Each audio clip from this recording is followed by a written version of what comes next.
Welcome to learning मित्रम। आज हम class 8 की पॉलिटिकल साइंस की एनसीईआरटी के बुक का एक्सरसाइज 4 कानून की समझ के क्वेश्चन आंसर को डिस्कस करेंगे। इससे पहले हमने इसकी थ्योरी देख ली है। जिन लोगों ने इसकी थ्योरी नहीं देखी है वे पहले इसकी थ्योरी देख लें ताकि आपको क्वेश्चन आंसर आसानी से समझ में आ सके। तो चलिए अब इसे शुरू करते हैं। जैसा कि यहाँ पे दिया गया है चैप्टर के बारे में क्वेश्चन है फर्स्ट कि कानून का शासन पद से आप क्या समझते हैं, अपने शब्दों में लिखें और अपना जवाब देते हुए कानून के उल्लंघन का कोई वास्तविक या काल्पनिक उदाहरण दीजिए। यहाँ से आपसे पूछा जा रहा है कि कानून का शासन पद से आप क्या समझते हैं, मतलब कानून क्या होता है और उसका आपको जवाब लिखना है अपने शब्दों में। अपना जवाब देते हुए कानून का अगर कोई उल्लंघन करता है तो उसका आपको काल्पनिक उदाहरण भी देना। चलिए अब इससे समझते हैं। सबसे पहले हम कानून के बारे में जानते हैं कि कानून क्या होता है। कि किसी भी देश को चलाने के लिए जो है कानून बहुत ही ज़्यादा आवश्यक होता है। कानून से ही जो है पूरा मिला जुला कर हमारा कॉन्स्टिट्यूशन तैयार है, संविधान। हर देश के लिए संविधान का होना अति आवश्यक। अगर कानून नहीं होगा तो कोई व्यक्ति किसी चीज़ से नहीं डरेगा, इसलिए कानून का होना जो है वो अति आवश्यक है। कानून के जरिए जो है मनुष्य जो है किसी भी गलत कार्य को करने से रोकता है अपने आप को। अगर कानून नहीं होता तो मनुष्य किसी भी छोटे से छोटे चीज़ों के लिए लोगों की हत्याएं कर देता है। तो इसीलिए कानून जो है वो बेहद ज़रूरी है किसी भी बुरे कार्य को रोकने के लिए। यहाँ पे अब जो जो बातें दी गई उन्हें हम समझेंगे। सभी कानून देश के सभी नागरिकों पर समान रूप से लागू होते हैं। मतलब कानून की नज़र में सभी लोग क्या हैं, बिल्कुल समान है। कोई बड़ा छोटा, अमीर गरीब, मोटा काला पतला कुछ नहीं, बल्कि कानून के रूप में सभी लोग क्या है, एक दृष्टि से समान रूप में है। कानून से कोई ऊपर नहीं होता है, मतलब कानून सबसे ऊपर है सभी देश के लिए। हमारे देश में भी कानून सबसे ऊपर है। कानून से ऊपर जो है व्यक्ति नहीं हो सकता है, चाहे वो कितना भी अमीर क्यों ना हो। कानून जाति और धर्म के आधार पर लोगों के बीच भेदभाव नहीं करता। मतलब कानून जो है, कानून की नज़र में हर व्यक्ति बराबर है। यहाँ पे न तो किसी जाति को महत्व दिया जाता है, न ही किसी धर्म को महत्व दिया जाता है और न ही किसी के साथ भेदभाव किया जाता है। उसके बाद थर्ड है, किसी भी अपराध या कानून के उल्लंघन के लिए एक निश्चित सजा है। कानून उल्लंघन का उदाहरण, यदि कोई व्यक्ति वाहन चलाते समय लाल बत्ती पार करता है या यातायात के नियमों का उल्लंघन करता है तो उसके लिए भी सजा दी गई। मान लीजिए कि हम रोड पे गाड़ी चलाते हैं, उसके लिए बहुत सारे नियम है, जैसे कि फुटपाथ पर पैदल चलना। उसके अलावा जब रेड सिग्नल आता है तो हम स्टॉप हो जाते हैं।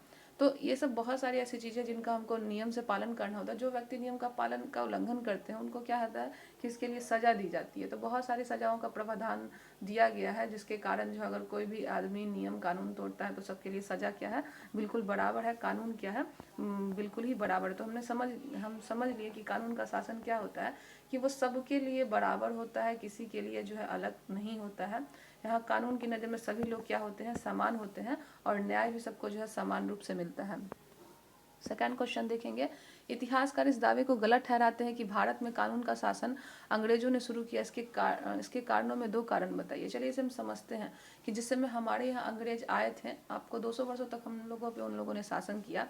तो उस समय भारत की परिस्थिति को समझने के लिए भारत का पहले अध्ययन करना आवश्यक था। उन्होंने भारत का अध्ययन किया और बहुत सारे नेता अगर उस समय समझते थे कि अंग्रेज हमारा उद्धार करने आए। लेकिन जब अंग्रेज हम लोगों को बहुत समय तक उन लोगों ने लूटा, तो इस बात को लोग समझ गए कि नहीं, अंग्रेज हमारा उद्धार नहीं, अपना उद्धार ही करने, अपने फ़ायदे के लिए आए हैं।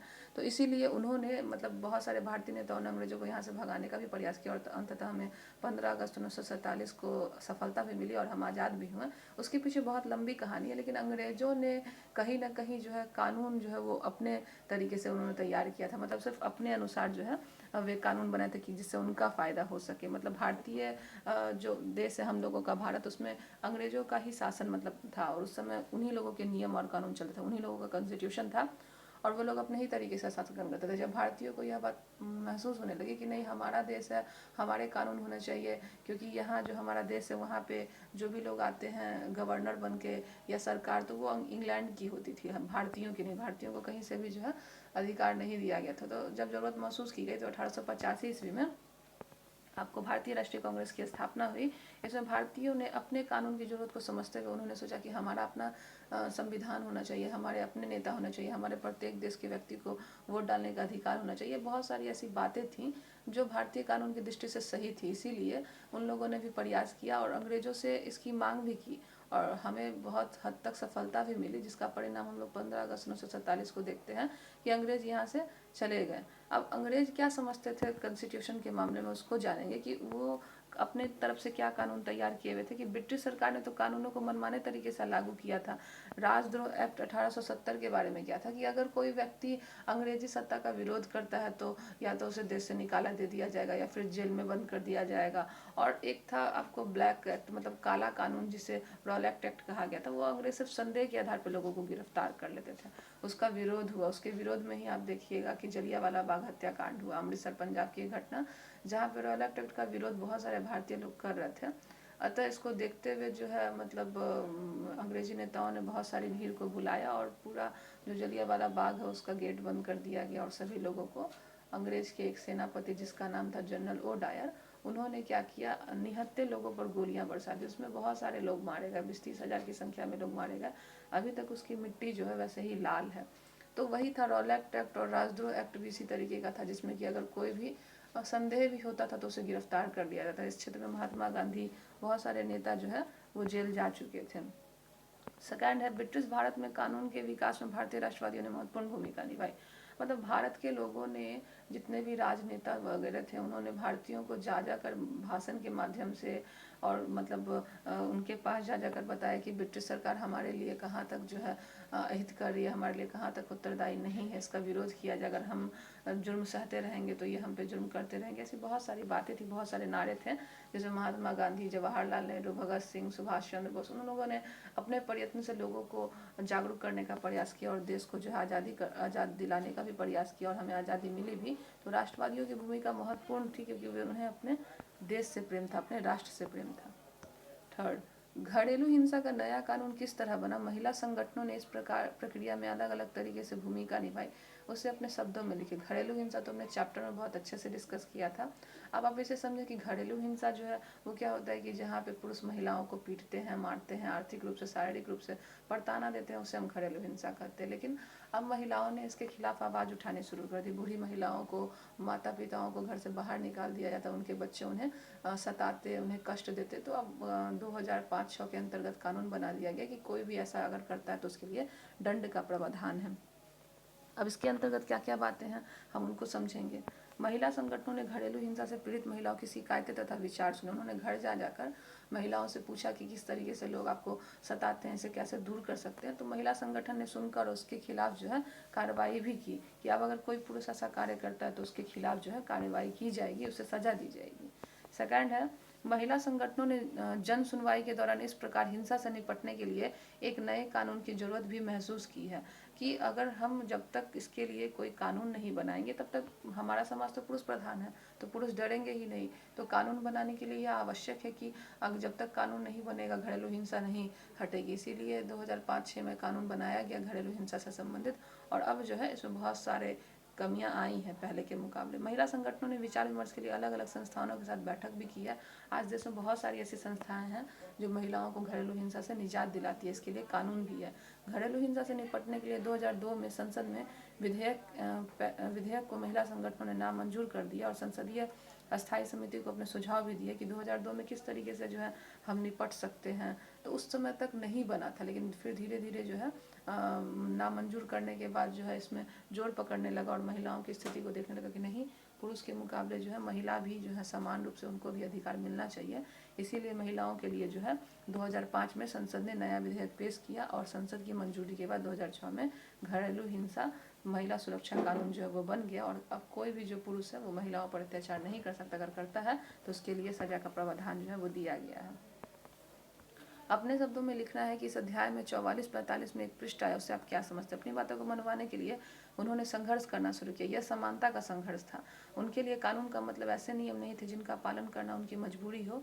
वे कानून को उससे ऐसी व्यवस्था के रूप में देखना चाहते थे जो न्याय के विचार पर आधारित हो। हम इसे समझते हैं कि यहाँ पे क्या कहा जा रहा है कि आपको बताना है, इस बुक का 44-45 पृष्ठ दिया हुआ, वहाँ पे हमने किस तरीके से अंग्रेजों से संघर्ष किया, किस तरीके से हमने आज़ादी हासिल की, किस तरीके से कानून व्यवस्था बनाया गया, ये सब समझेंगे हम।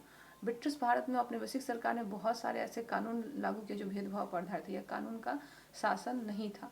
जब अंग्रेज हमारे यहाँ आए थे तो उन्होंने अपने तरीके से कानून को बनाया था। उसके अनुसार क्या था, हिंदू मुस्लिम में भेदभाव होता था, गोरे काले में भेदभाव होता था, ऊंच नीच जातियों में भेदभाव होता था। ऊंचे लोगों को अच्छी अच्छी नौकरियां दी गई थी, नीचे लोगों को नहीं दी गई थी। उन्हें बहुत तरीके से जो है प्रताड़ित भी किया जाता था, कोड़ों से मारा जाता था। अंग्रेज इस तरीके की प्रथा बनाए हुए थे कि अंग्रेजों के सामने आने पे उन्हें मतलब एक नजराना देना होता था, जिसमें वो उन्हें अपने सर पर चप्पल रख कर आना होता था, जो नीचे महार जाति के लोग सब थे। तो इस तरीके की बहुत सारी ऐसी व्यवस्थाएं थी जिसमें अंग्रेजी सत्ता अच्छी नहीं थी, अंग्रेजों का कानून जो है वो अच्छा नहीं था। वे हिंदू मुस्लिम को लड़वा कर और आपस में ही मतलब लड़वा देते और फिर खुद जो है आसानी से शासन करते थे।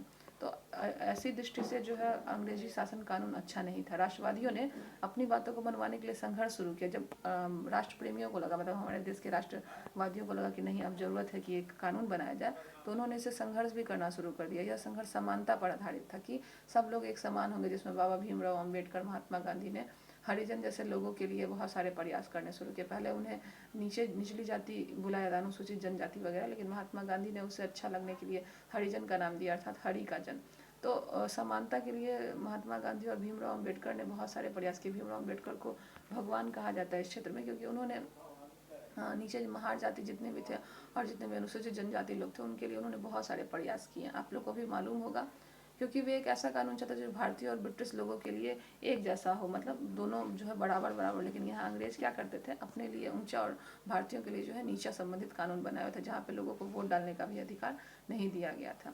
तीसरा है, राष्ट्रवादियों के लिए कानून का मतलब ऐसे नियम नहीं थे जिनका पालन करना मजबूरी हो। राष्ट्रवादी ऐसा कानून चाहते थे जो मजबूरी नहीं हो, जो अपनी स्वेच्छा से हो, मतलब ऐसा कानून हो जहाँ पे जनता अपनी सरकार को चुने, जहाँ पे उन्हें स्वतंत्र रूप से मतलब आज़ादी मिले जीने के लिए, न कि बेड़ी में बंद कर।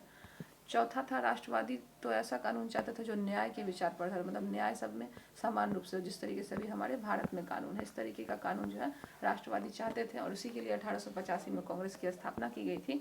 उन्हें बहुत सारी बातों को अंग्रेजी सरकार के सामने रखा गया था और बहुत सारी बातें जो है मतलब मानी भी गई थी, क्योंकि अंग्रेज अगर नहीं मानते तो इसका विरोध हो रहा था, हड़ताल हो रहे थे, दंगे हो रहे थे।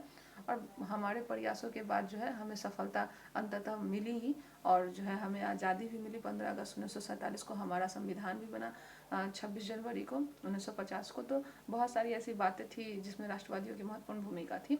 अब हम इस चैप्टर को समझ गए अच्छे से, तो चलिए इस वीडियो को हम यहीं समाप्त करते हैं। अगर आपको हमारा वीडियो अच्छा लगा हो तो अब इसे लाइक करें, शेयर करें, सब्सक्राइब करें और इसे अपने दोस्तों में अधिक से अधिक शेयर करें।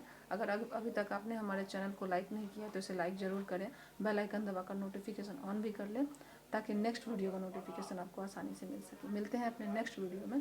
Thank you.